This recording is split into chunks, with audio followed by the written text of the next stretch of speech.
Joining us now to talk about what's been a momentous week for the Ukrainian resistance is Professor of International Relations at Otago University, Robert Patman. Robert, thanks for joining us.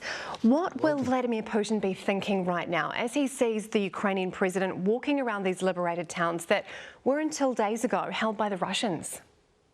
Well, I think he must be very frustrated. And he's in for Putin, he's in uncharted territory because he's used military force on a number of occasions in the past, in Georgia, in Syria, as well as in Crimea in 2014. And each time it's gone smoothly, but this time it's not, and it's backfiring spectacularly. And this is the counteroffensive that the Ukrainians have been so successful with recently, is the second major rebuff for Mr. Putin following his invasion of Ukraine after the defeat around Kiev. And things are getting much worse for Putin at home too, aren't they? I mean, he can't recruit enough soldiers who actually want to fight. He seems to be losing public support at home as well. Is this a turning point, do you think, for Putin's political future? Potentially, yes. And he hasn't got too many good options facing him at the moment because he's not only lost a lot of soldiers in the war with Ukraine, he's also lost a lot of equipment. And at the moment, the Russian military don't seem to be willing to put any more troops in. He can escalate. He's got the artillery and the military, the missiles, and he's done this in the last 24 hours. But that effort's been mocked by President Zelensky as an example of what he calls the weaklings in the Kremlin.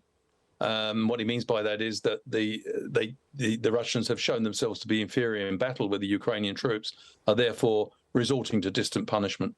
And how does Ukraine retaking this territory change the outlook here in terms of the end game?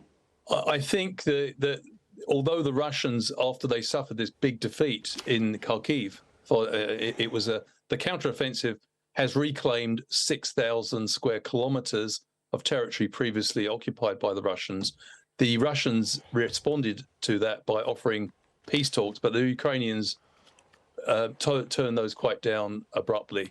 And so in short, I don't think there's going to be a land for peace deal, which some Western commentators and some Russians were hoping for. I think that's off the table now.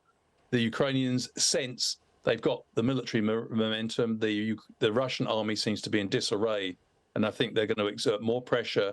And they've got a good bargaining lever now with the Western countries that have been backing them. They've demonstrated they can use the Western support effectively. So I think the diplomatic solution in the short term is off, which means that Mr. Putin could be in a grim endgame where he has to preside over the ejection of his troops from Ukraine.